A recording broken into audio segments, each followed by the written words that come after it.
meaningful time at Har Herzl.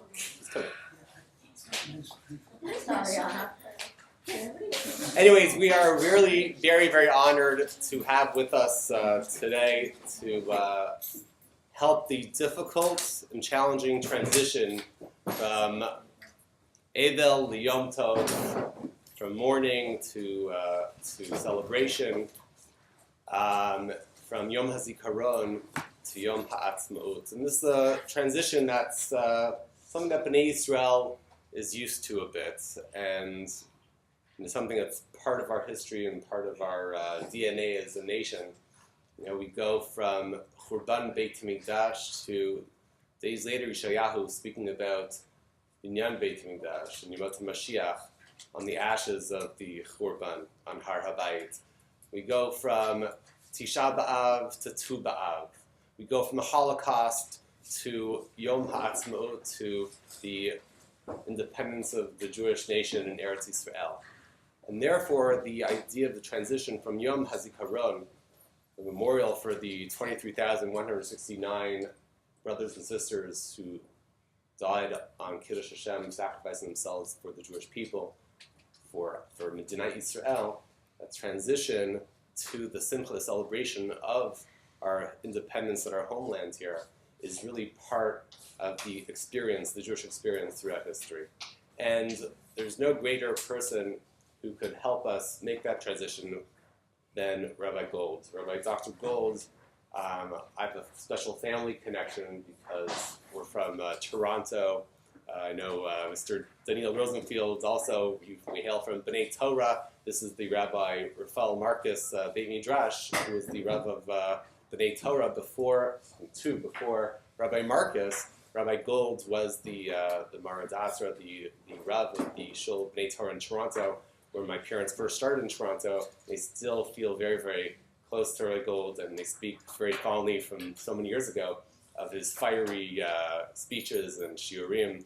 And of course, I got to have a taste of it again years later, Baruch Hashem, here in Eretz Yisrael, because Rabbi Gold has so many families and children, grandchildren, great-grandchildren now, in Ramat Beit Shemesh and speaking at our shul, and it's unbelievable, the energy, the passion, the love of Am Yisrael, the love of Eretz Yisrael that just permeates every word, every gesture of Rabbi Gold.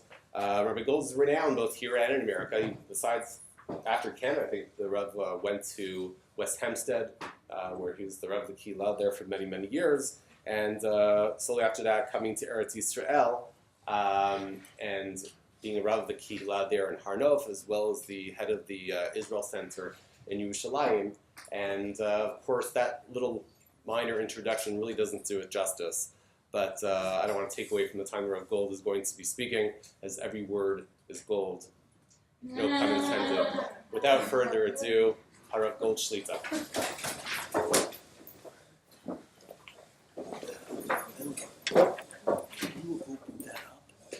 Not open it? Can you see me? Yeah. Do I look good? Amazing. You know how to press record? The red button? Eliana. Is it recording? Yes. Yeah. Who's this Eliana? She's What's our her tech lady. expertise? She's one of those who knows these things. Anyway, thank you very much. And you know, another year has passed, and I'm happy to be back here again. There is a great deal of emotion involved in going from Yom Hazikaron to Yom Haatzmaut. For us, for my family, this year Yom Hazikaron was a bit more special than it is every year. I have a grandson who lives here in Ramat Beit Shemesh who was bar mitzvah this past Shabbos. Now the day of the bar mitzvah was a week ago Monday. So we started off the day, that was Yom HaShoah. We started off the day by davening at the kotel, and then my wife and my son-in-law had prepared something they'd been working on for a long time. My wife wanted to do it for years. The bar mitzvah boy is named after my wife's uncle. My wife is from Toronto. Her father had a brother by the name of Shaya Rubinoff. That was the maiden name, her maiden name, Rubinoff. In 1947, Shaya, and that's the name of the bar mitzvah boy, Shai Yeshayahu Goldreich. In 1947, he was 22 years old, and he told his parents, a great battle is developing for the establishment of the State of Israel. I'm leaving. I'm going to fight in Eretz Yisrael. I'm going to fight. Before he left, he bought a refrigerator for his parents. They didn't know one. They had an icebox. You're living in a day and age you don't even know what an icebox is. You don't have a clue what it is. When I was growing up, we didn't have a fridge, but the Iceman cometh, you understand. I remember here in Eretz Yisrael, when I was learning here in 55, 56, you hear men coming to the streets, Kerach, Kerach, and people go down, they get their big slab of ice, put it into the icebox. They still don't know what I'm talking about. It's prehistoric. It's prehistoric for you. That's okay, I understand. Unfortunately, you're children of a new generation. You don't have a clue. Anyway, he bought a refrigerator for his parents, and he came to Eretz Yisrael. He had been in the Canadian Army, so he knew a bit about weaponry and how to shoot and how to fight. And they put him to work teaching soldiers. Who were soldiers then? Young men who came off the boats from Europe, from the Shoah, straight to fight here for Eretz Yisrael. And about a year later, July of 1948, 2 months after the establishment of the state, he was killed in battle, right outside of Modi'in, on the site of an old Arab village called Barfilia. So what we did for the bar mitzvah of Shai, we took the whole family, big bus, and we followed his footsteps through Eretz Yisrael. His name is emblazoned on at Shar Hagai. There's a list of all those who came from outside of the country to fight and fell in the War of Independence, right at Shar Hagai. From there, we went to a mountaintop where we were able to see the entire area of battle. He was involved in the battle for Lud, Ramla, Modi'in, and then ultimately that became the extremely difficult battle for Latrun. And he fell there. From there we went, if you ever get to see it, it's something awesome. There is a Palmach museum in Tel Aviv. The story of the Palmach. The Palmach were a fighting force in 46, 47, 48. They later became part of Tzahal. Palmach stands for Plugot Machatz, shock troops. They were the tough ones. Uncle Shai had fought in the Galil, then came down for the big battle. It was called Miftzah Dani, the big battle at which they captured Lud, Ramla, the whole area of the airport, and then began the battle for Yerushalayim. Yerushalayim was under siege. There were months that very little got in or out of Yerushalayim. It was an awesome, frightening battle. And he fell. He fell in battle. And he's been it took 66 years for us, for the family, And we all went and spent a whole day. It was an awesome day of Hakaras HaTov. Not only to him, we ended the day at his gravesite in Tel Aviv. There's a military cemetery called Nachalat Yitzchak. You just have to see the rows and rows of tombstones. 19-year-olds, a 16-year-old, 18-year-old. And then it says for each one where he was born. Now, most probably, 99% of anyone who falls in battle was born here. Here it says, Alam mi Germania, Alam mi Poland, Alam mi Russia, from every part of Europe. Those who had come after the show are here and gave their lives to the establishment of this state. One thing you have to realize, for the past 70 years, the history of Klal Yisrael is the most awesome of the history of any people on the face of this earth, and the most awesome period in the history of one of the longest people on the face of this earth. We're 4,500 years old. The last 70 years are not to be believed.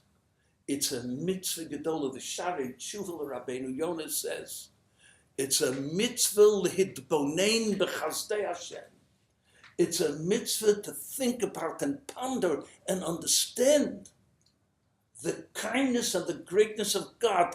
God is watching over this country in a way that's unimaginable. We're talking about 66 years now of awesome growth and development. No country in history ever accomplished what this little Medina has accomplished in its 66 years. During the course of the last century, 120 new states came into being. All over the world, Asia, Africa, as the British Empire began to collapse, and it deserved to collapse. The French Empire collapsed. It was happening every few months. There was another ceremony. At midnight, the Union Jack would go down, and right after it would go up the skull and crossbones of some new state that came into being. Go Google and you'll find out that there's a list of about 150 failed states in today's world. Failed states. They haven't made it. Not economically, not socially, not militarily. 150 countries that just are living on the edge. In one little country,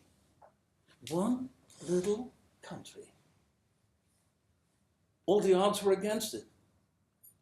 There were just about 600,000 Jews in Eretz Yisrael in 1948. 150 million Arabs were out to make sure that this state never came into being. God Almighty, not only it came to being. Do you know that this country is a world power?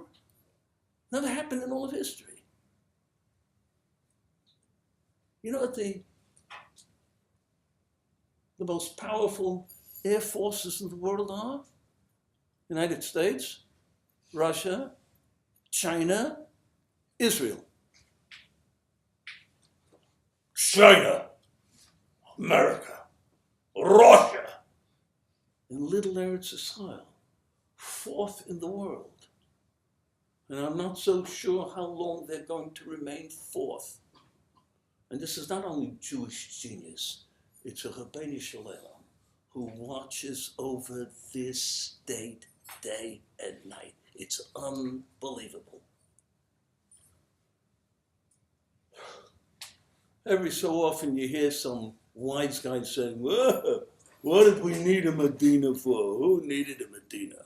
So you know, the Rabbi Shalom throws you something. This morning, I opened up the Jerusalem Post, understand?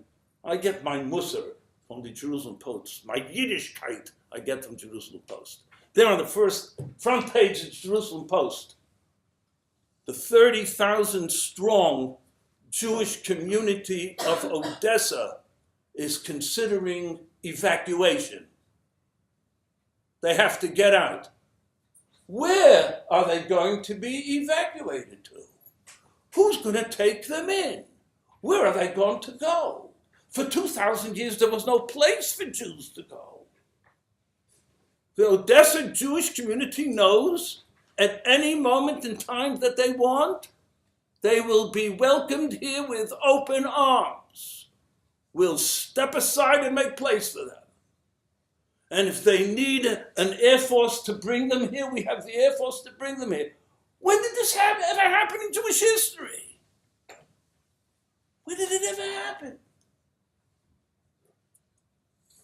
Between the Second World War, between 1945 and 1948, 500,000 Jews were left in the displaced persons camps in Europe with no place to go. Oh, that's one of the great stories I get. I get a little emotional. A story is told on the day of liberation of one of the big concentration camps. American soldiers came in and they just, the celebration of liberation. They liberated after 5 years in hell, and then they're all lined up. And the American commander is asking them one after another, where are you going? I'm going home to Russia. Where are you going? Or I'm going back to Poland.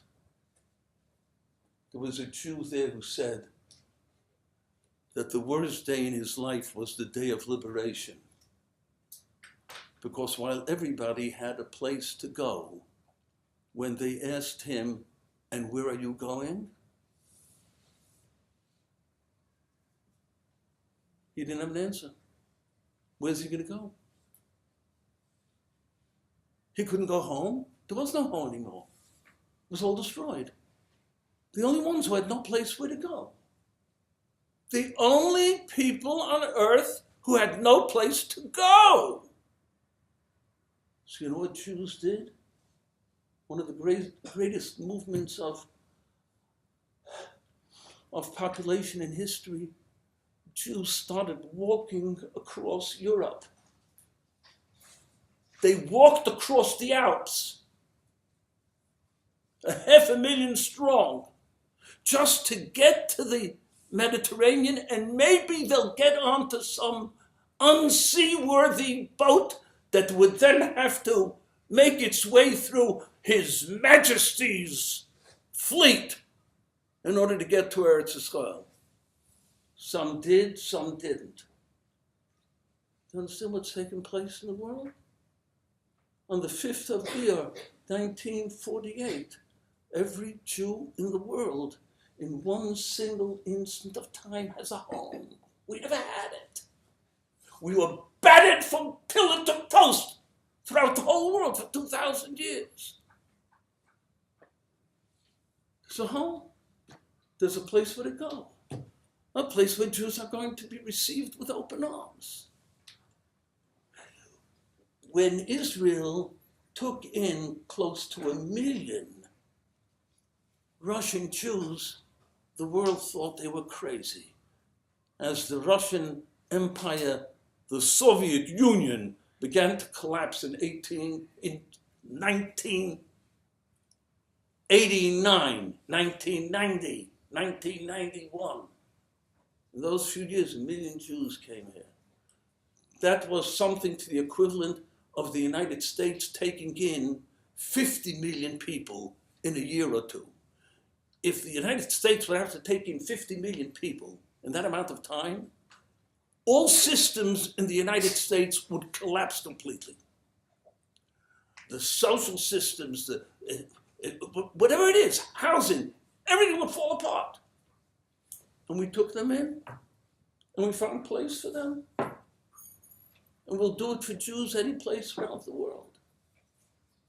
It was one of the smaller things that was accomplished on Hay Iyar, the 5th of Iyar, 1948.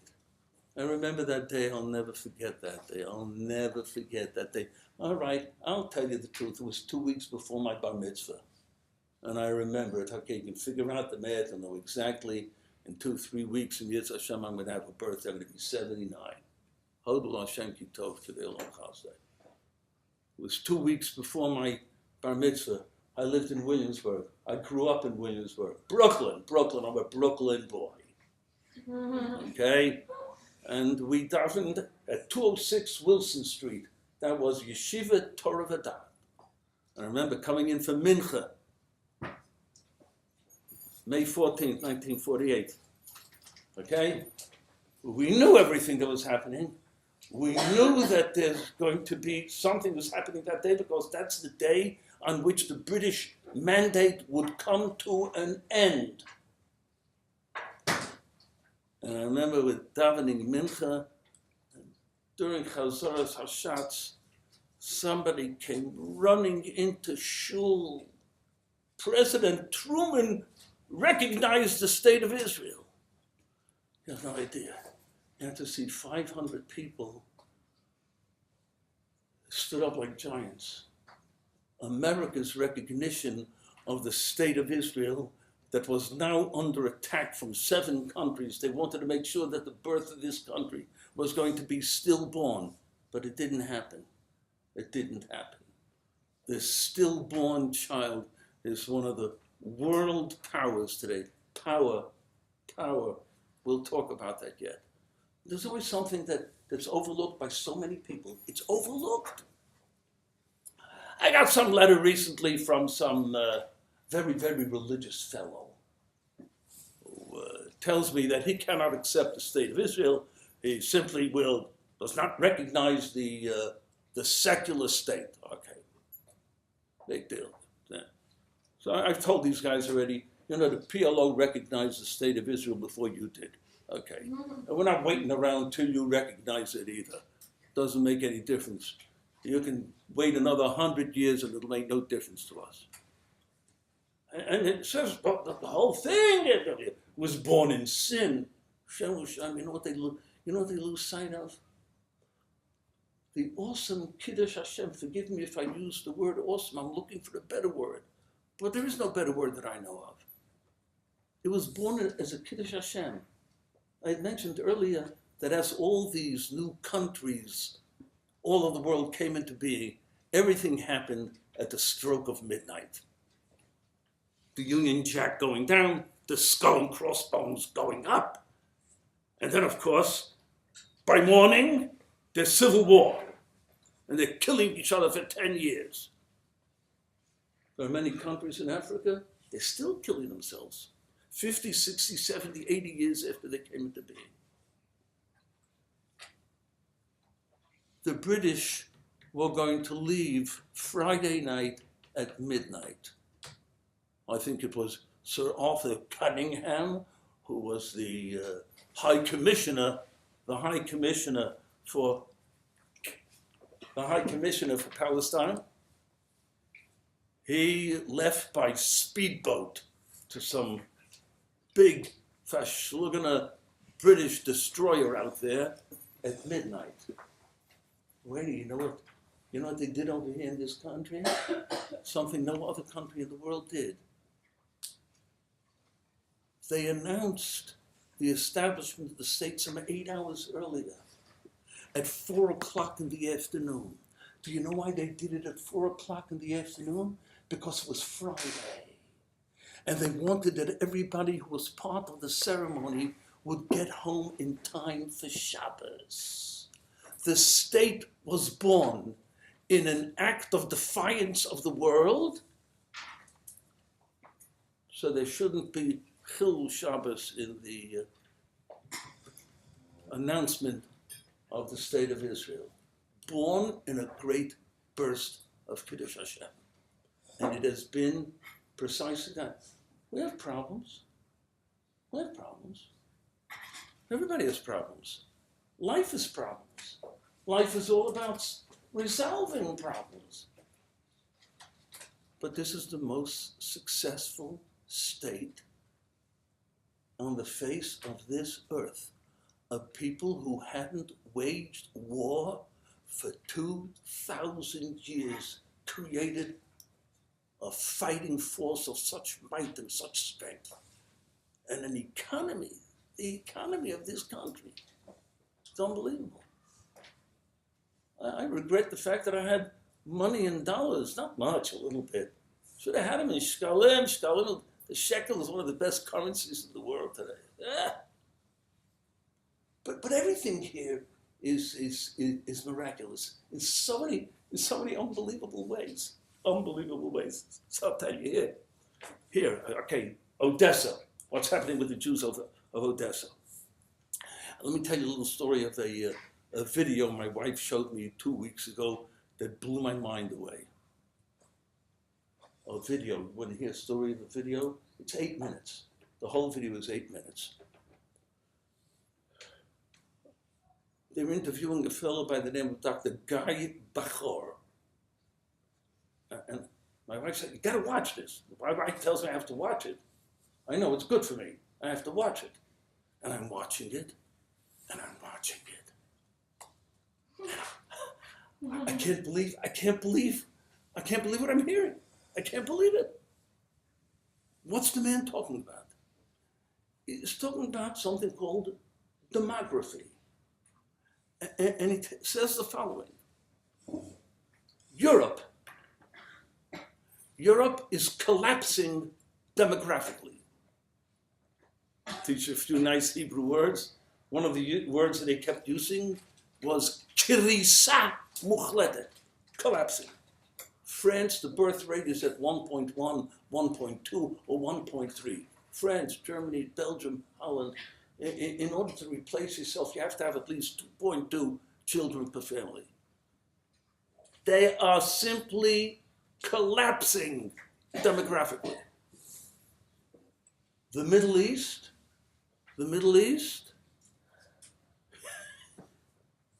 what are the words? Krisa muchletet.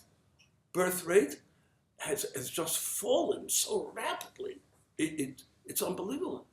How does this happen? It comes to Israeli Arabs and the Arabs of the West Bank. Okay, what are the two words? Krisa muchletet.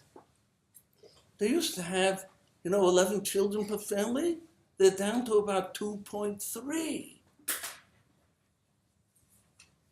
And then he says, Yesh medina achat chutzpanit b'chol ha'olam. There's one country, a bunch of mechutzafim, chutzpanikas in the whole world, that is rising demographically in an unprecedented rate. The little state of Israel. On the West Bank, the settler community is having an average of 6 children per family. There are now 400,000 Jews in Yehuda v'Shomron. I'd like to see somebody get them out of there. And in the East Jerusalem sector, there are 300,000 Jews living there, 700,000 Jews. The not yet religious, I don't like the word chiloni, the not yet religious Tel Aviv community that used to have 1 child, 2 dogs, and a cat, are having now on average 3 to 4 children. Then he says that he read there was a report on California. California has the lowest birth rate in the world. California is simply committing demographic suicide. I don't know who's going to end up over there, but they're not replacing themselves. California is just disappearing from the face of the earth. There's someplace around 1.1 per family which, okay. And he said they interviewed people in California and they asked them, why is your birth rate down like that? So they say, he used the Hebrew, mimush atzmi. Mimush atzmi, and they say for self-fulfillment. We want to have time to travel. We want to have time to go out to the show. We don't want to be burdened with children. We can't bother with these things. We got a life to live, and it's our lives, and we want to enjoy ourselves. We want to have fun. Okay. And then he says the same question was asked to Tel Aviv families. Why are you having 3 to 4 children? And you know what their answer was? Same words. Mimush atzmi, self-fulfillment. What's going on to the Jewish head? The average birth rate over here is higher than any other place in the world. You don't understand the significance of this yet. You don't understand. That's why I'm here. Not just that the birth rate is going up. For 20 years, they've been telling us, you better make a deal with the Arabs now. Because if you're not going to make a deal now, the Arab birth rate is going to overwhelm you. There will not be a democratic or Jewish state here. They've been saying that time and time again. And then always, the window of opportunity is opening, the window of opportunity is closed. That poor window has been opening and closing now for about 25, 30 years. Remember, I once came for Yom Yerushalayim. I was invited to speak in South Africa, in Johannesburg. They had a community-wide celebration of Yom Yerushalayim. That's later on in the month, the 28th day of Iyar, one of the greatest days in Jewish history. Anyway, I had a terrible, terrible sore throat. This is what is the biggest worry of a chazan and a speaker? Understand? You have to get up there to speak and you lost your voice. Anyway, I was in pretty bad shape. But I know the Rabbi Shalom senses sometimes align. The fact is that morning there was a big item in all the papers that President Bush said, the window of opportunity is closing. So I started my speech by saying, every time they open up that window of opportunity, I get a verschluggene cold. Understand? Thank God it's closing. That means all the political thinking of the last 20 years was all wrong. We're not going to be overwhelmed by the Arab population. The Jewish population is rising. Not only that, he said, for the first time since the Shoah, the total of the Jewish people has risen in the year 2013, taking into consideration the awesome losses from assimilation and intermarriage in the United States. While I was watching this video, I was transfixed. I said to my wife 2 words. She looked at me. I'll explain. Right after the video, I'll explain it to you. The 2 words that I said to her were, V'rovu uforu. What did I mean? As soon as the video was over, I took out a Sefer Yecheskel, chapter 31. It says the following, not 31, what did I do here? 35. The wind moved it, 35. Here we are, 36, Pasuk 11. It's talking about God bringing back the Jewish people to Eretz Yisrael. Remember, whatever is happening here over the last 60, 70 years is the fulfillment of prophecies. But there's one important thing. If you want to understand the fulfillment of prophecies, for heaven's sake, you have to know Tanakh. There were 2 words in Tanakh that I had difficulty understanding. There are more words that I had difficulty. But here it is. Listen to what Pasuk Yecheskel. V'hirbeiti aleichem adam u'behema. God says, I'm going to bring man and animal upon the land. V'ravu u'faru. They will be multiplying and they will be fulfilled and they will be fruitful. So the Malbim asks on the spot in all of Tanakh, it's always pru uravu, v'hifreiti etchem v'hirbeitchem. Pru always comes before revu, except here. So he says, you know why? Because God is going to bring Jews to Eretz Yisrael, and after they come here, they're going to become fruitful. The Russian community had maybe 1 child per family in Russia. They're having 3, 4 here. The Navi Yecheskel saw 2,500 years ago precisely what's happening here today. Summed it up in 2 words, and only in the order of the words, V'rovu ufaru. You know what you need to know? You need to know modern Jewish history. You have to know Pasuk Tanakh. We are living in such, God Almighty, in such unusual times.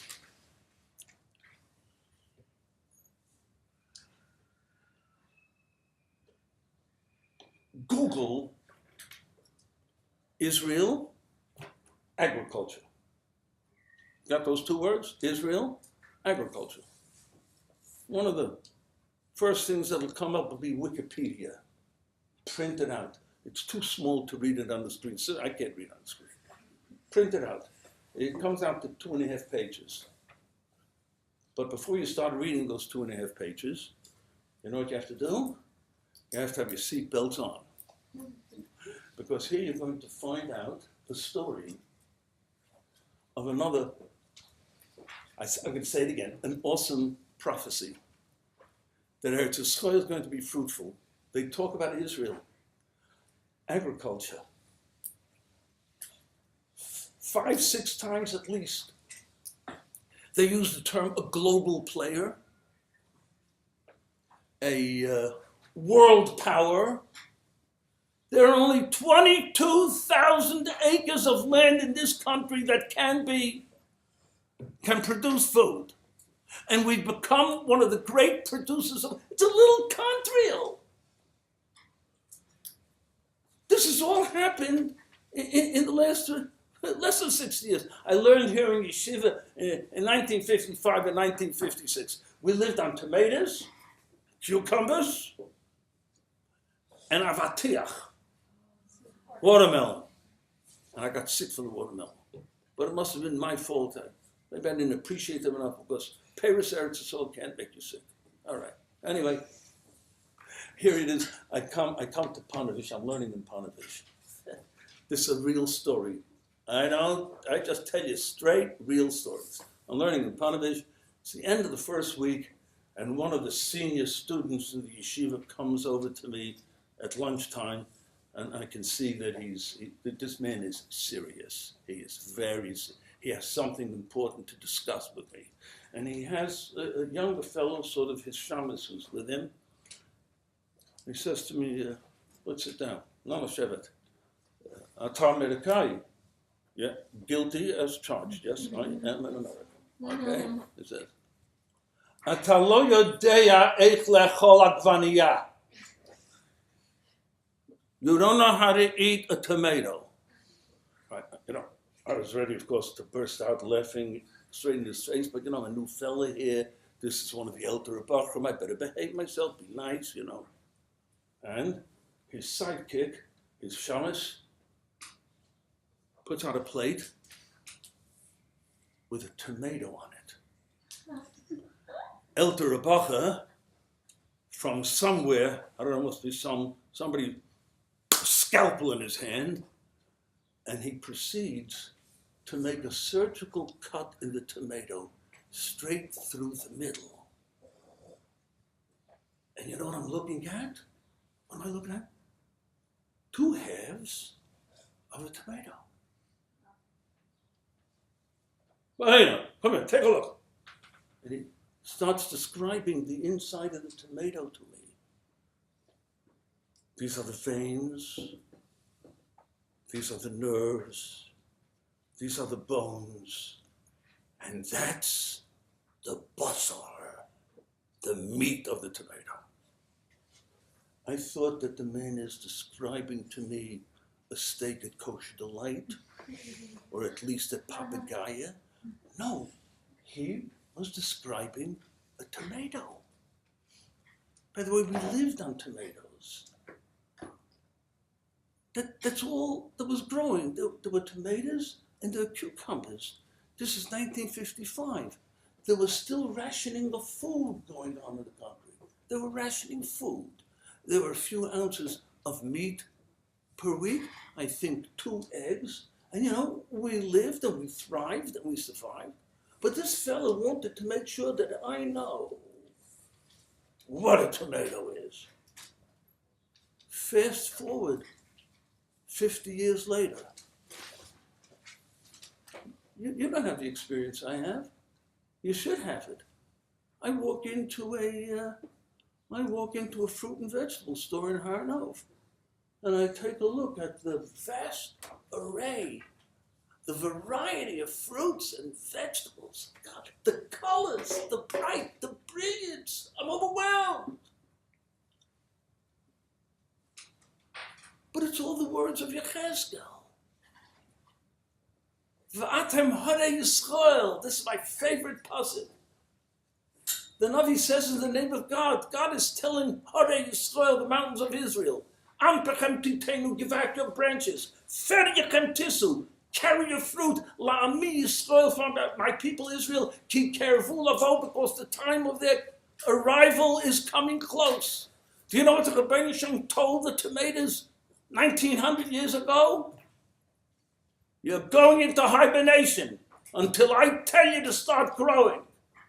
And you're going to start growing only when my people Israel begin to return. We've seen this with our very eyes. No people were ever able to settle it. The Ramban writes it when he arrived here in 1267. The Ramban, Rabbeinu Moshe ben Nachman, came here in 1267. He came to Yerushalayim. How many Jews were there in Yerushalayim? Who's going to take a guess? How many Jews were there in Yerushalayim in 1267? 2. And those 2 were in the dyeing profession, D-Y-E or something like that, whichever way you spell it. And they were given special permission by whoever was the local ruler at the time to live in the city. The Ramban couldn't stay there for Shabbos because he wouldn't have a minions. He went out to some village outside. There were 2 Jews in Yerushalayim. That's one of my great visions. In 1492, Rabbi Bar Tanura came to Yerushalayim, and there were about 200 to 300 people in the city. I have this vision that I'm standing at the entrance to Yerushalayim by the Bridge of Strings. Is that what they call it? It's cloudy. It's misty.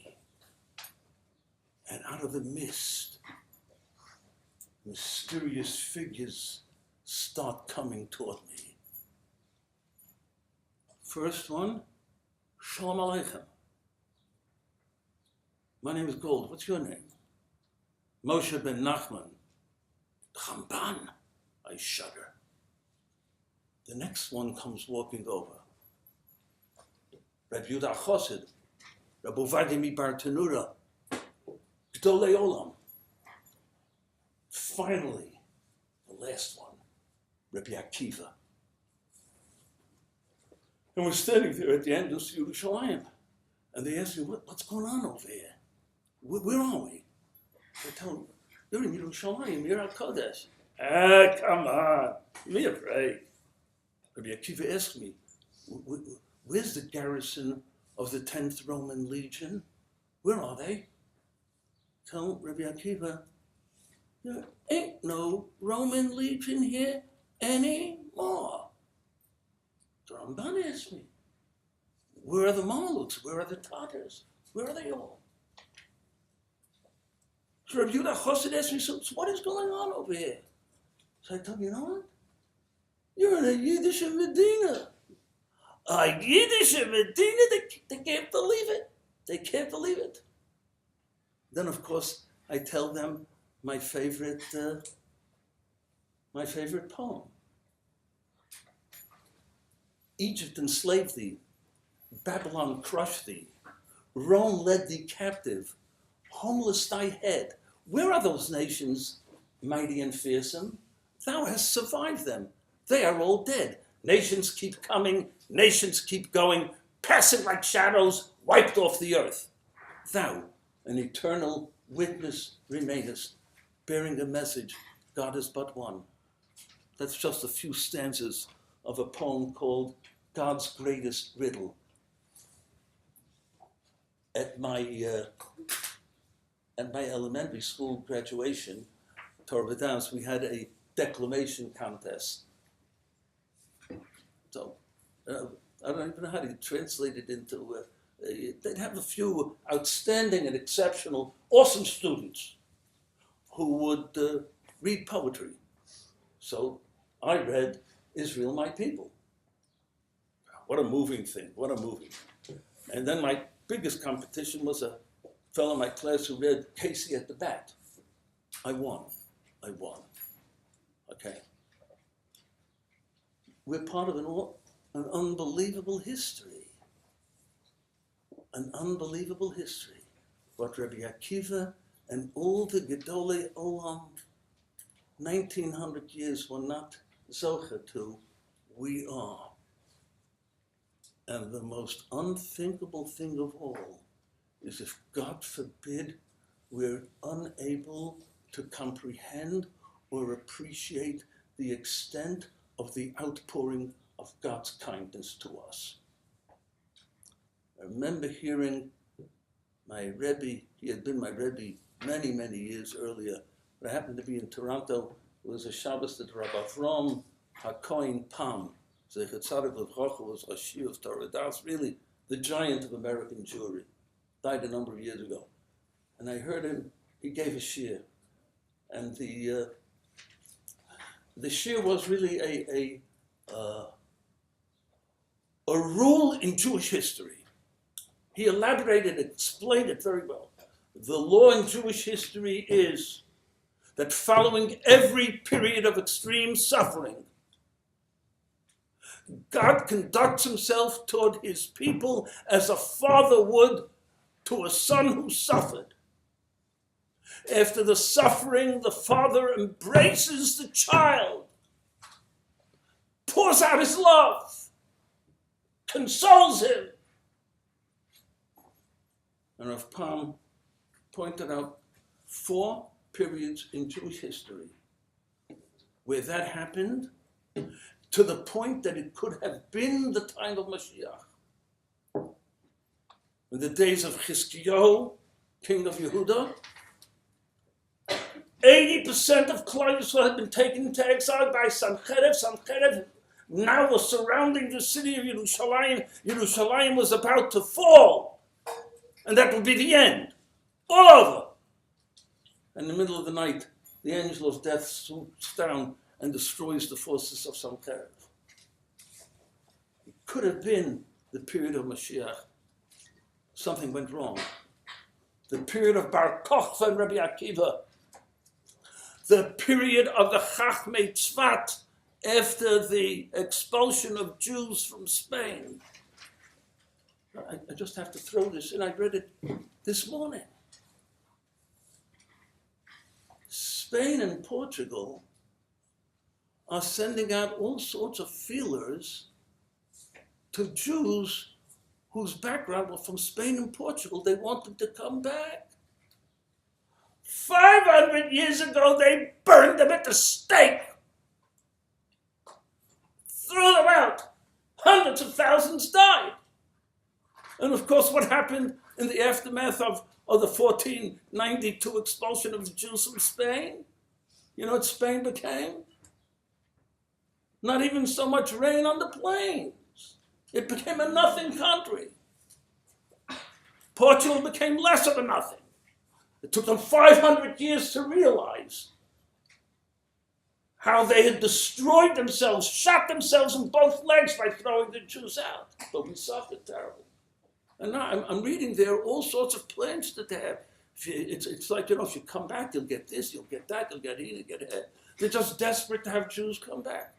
Maybe it'll revive the country. But anyway, Rav Pam, back to Rav Pam, the 4th period in Jewish history, he said, was the Shoah and the establishment of the state of Israel. Hakamas HaMedina was God's great embrace of the Jewish people. His outpouring of chesed, and we have to be aware of it. We have to know it. We have to feel it with every fiber of our being. You walk around, one of my great sentences of all time. If you want to talk to God, you go to the Kotel. If you want to see him, go to Shuk Machne Yehuda. What this country has produced, clearly only by the word of God, 22,000 acres, understand? By the way, one of my great ones, this excited me. One night I'm reading this Wikipedia. Those 2 pages, you know, you printed them out already, and you have them in front of you. This is going to blow your mind. I said that already once before, huh? This is certainly going to blow your mind. This is Wikipedia. I mean, they're not the great lovers of Israel, but you have to know the following fact. Jewish cows give more milk than any other cows on the face of this earth. And they give you the exact number of liters per year that a Jewish cow produces, and it says there, outstripping the United States, the European Union, Japan, and Australia. A Jewish cow gives someplace close to 11,000 liters of milk a year. A verschlungene Australian cow doesn't even give 5,000. We got to wipe that. So I give a yell to my right Baylor. See what it says over here? You know what that means? Eretz Zavas Cholov, right? Flowing with milk. But wait, you're going to see the shot. So I tell her this, and she says, she had taken a course recently to become a mashgichat kashrut, you understand? I think she wants the job at the King David or at the New Waldorf Astoria. She's not going to get any job. She just wanted to learn Hilchos Kashrus backwards and forwards. So she had one of the shurim were given by the Rav of Tnuva, Rav Weitman. Great Talmud Chacham. Done a wonderful job. Tnuva. So he said in one of the shurim, the only cows in the world that are milked 3 times a day are Jewish cows. They have so much milk that they have to be milked 3 times a day. All other cows, twice a day. Australia most probably once every week, for all that Australia has to. You understand? So I say it's unbelievable. Eretz Zavas Cholov. So wait a minute, what about Dvash? Where does Dvash come from? What's the Dvash that the Torah is talking about? The Dvash that the Torah is talking about from dates. So a few months after I read the Wikipedia, I'm reading my Sefer Musa, my morning Sefer Musa, the Jerusalem Post, and it's right before Sukkot, and they have a picture of a tree called the Abraham tree, and that the Abraham tree is going to be on display in the President Peres's sukkah. The Abraham tree is a tree that was developed here that is growing the largest date in the world. It's now at 8 centimeters, but it will go to 10 centimeters, which means the largest tamarim in the world have been developed right here. Eretz, Zavas, Cholov, Udavash. But you know what it means? You might have thought your whole life, up until this moment, that Eretz, Zavas, Cholov, Udavash is a nice song. Da, da, da, da, da. No? And what does Zavas, Cholov, Udavash mean? It has milk and it has honey. It has milk and it has honey. A lot of other countries also have milk and honey. By the way, that may have been the mistake of Dosam Vaviram in Parshas Torah. Dosam Vaviram, certainly one of the most ugly psukim in all of Tanakh. Dosam Vaviram tell Moshe, you took us out of a land flowing with milk and honey. Mitzrayim, they called a land flowing with milk and honey, Auschwitz was flowing with milk and honey. And you haven't brought us to a land. Zavas Cholov. But you know why? Because they thought, like you all thought till I came here. Remember this day. You all thought that Zavas Cholov means you have milk and you have honey. So you have milk and honey. No. What I learned this year was, if the Rabbi Shalom calls his land Eretz Zavas Cholov Dvash, the Cholov Dvash has to be unusual, exceptional, outstanding, different than any Cholov Udvash in the whole world. In this little country where nothing grew for 1900 years. It's a global power. The Rebbe Shem is taking care of us. He is watching over this country. Lo Yonam v'lo Yishon Shomer Yisrael, the guardian of Israel, doesn't sleep, he doesn't slumber. We've been sitting around here for 20 years thinking that any minute now we're going to be overwhelmed by masses of Arab children. Not true. It's all not true. While we've been sleeping, He's been taking care of us.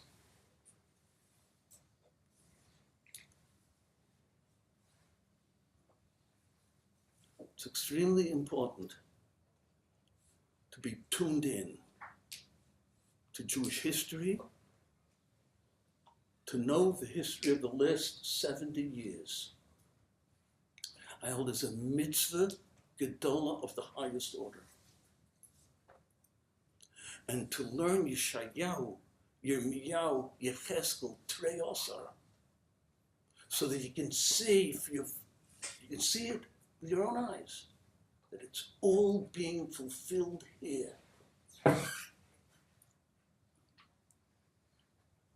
I'm just going to end with one story, one that has haunted me haunted me is not the word for it, haunted me for so many years. It's a real story. It's quoted by Abraham Rabinovich in his history of the Six-Day War. It was the third day of the war. The war didn't have a name yet. We didn't know how many days it was going to last. It was a period of extreme tension and fear for the Jewish world, even though already by the third day, by the end of the second day, things began to look different. We were terrified. There were reports of the Haifa refineries are burning. Tel Aviv is being bombed. The Syrians and the Egyptians are moving in on all fronts. And what we didn't know, of course, that the war was over in the first 2 to 3 hours. By the way, that's a story of Nisim Gluyim She'ein Komo, the first 3 hours of the Six-Day War. There is nothing like that. If I start telling you that, it'll be another hour. I can't do it. Get a hold of Michael Oren's book. One chapter in Michael Oren. Who's Michael Oren? Who's Michael Oren?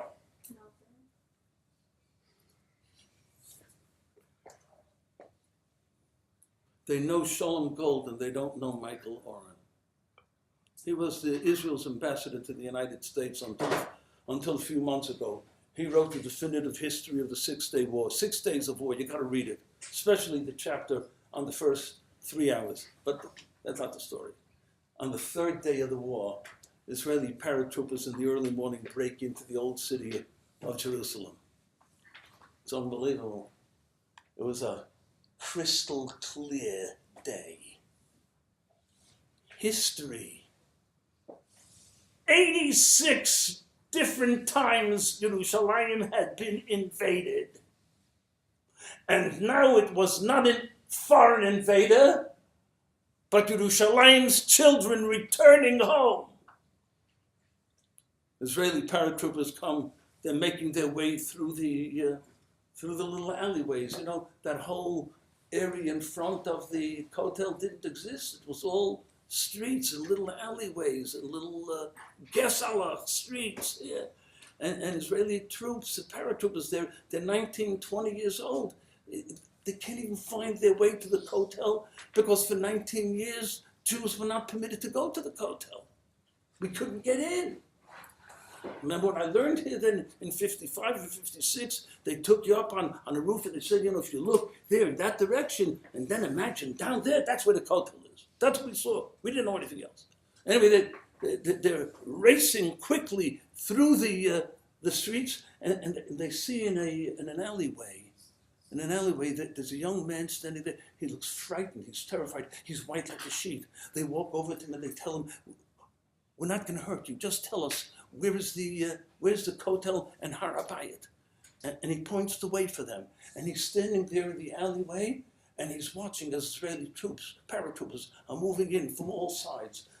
And he sees them making their way up to the Har Herzl. He's standing there as he watches one of the most awesome moments in Jewish history, the Israeli flag going up on Har Herzl. And Abraham Rabinovich says, who was this young man? His name was Mahmoud Daoud Schleifer. a New York-born Jew. He was most probably called Mordechai David or Mark David. And he changed it when he converted to Islam. It became Mahmoud Daoud. He had married a Jordanian girl. He was working as a reporter for a Jordanian newspaper. And here he is in this alleyway watching the Israeli flag going up on the Temple Mount. And Rabinovich makes one sentence. What a strange witness to the greatest moment in Jewish history.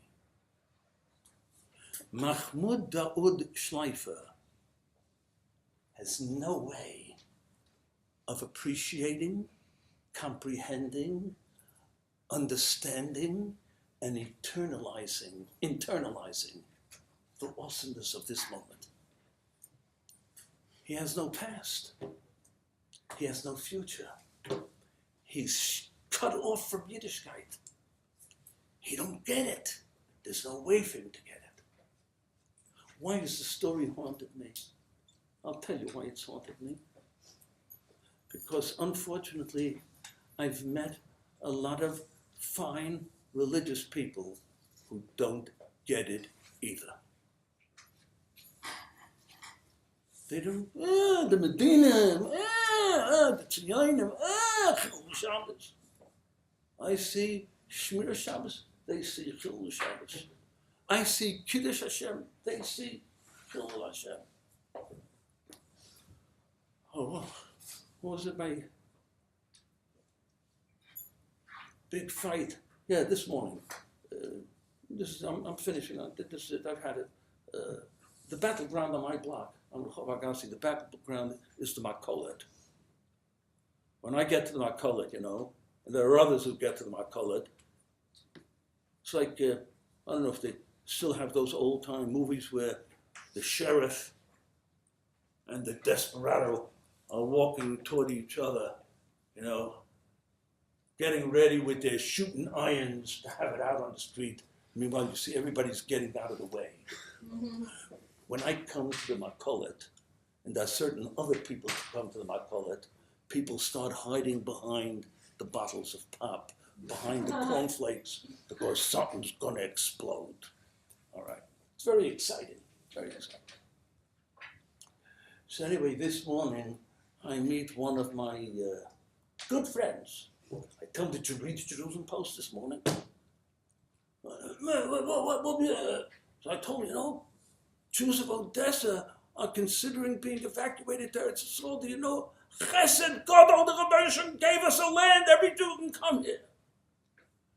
Then he starts telling me, our politicians.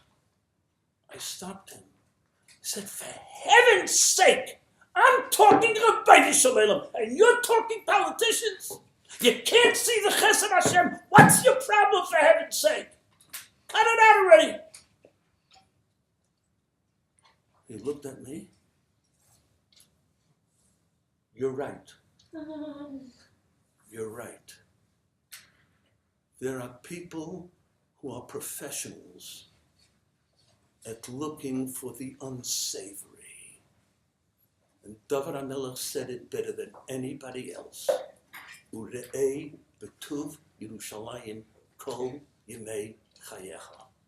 See the beauty of Eretz Yisrael, the beauty of Jews, fellow Jews, yes. Those Chilayim in Tel Aviv who are having 3 to 4 children per family. There are no Chilayim. All Jews are holy. That's what you have to look at. Never, ever permit yourself to become a Mark David Schleifer. Never, ever permit yourself to be blind to the Chazdei Hashem. You got to know the history of at least the last 70 years. You have to learn Pasuk Tanakh.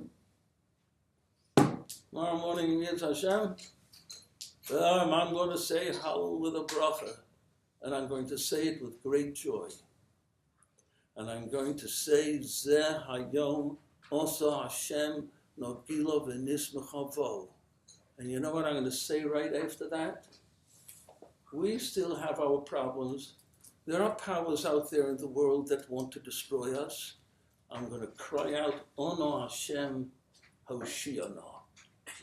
And then maybe I'll say the ugliest thing that I've said in a long time, but I believe that it is correct. The only one that the Rebbeinu Shem is ready to hear his cry of Ono Hashem Hoshiana, if you're capable of saying Zeh Yom Osa Hashem Nagilu V'Nisra Chabo, if you're capable of thanking God for everything that He's done, then He's waiting for you to say Ono Hashem Hoshiana and to fulfill it. But if you can't thank Him, the Rebbeinu Shem says, don't knock on my door. Don't knock on my door.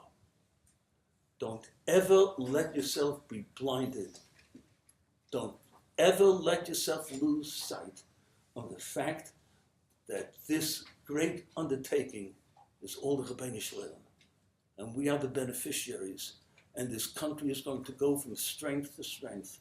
It is becoming, indeed, an or like Goyim, a light unto the nations. Chag Sameach.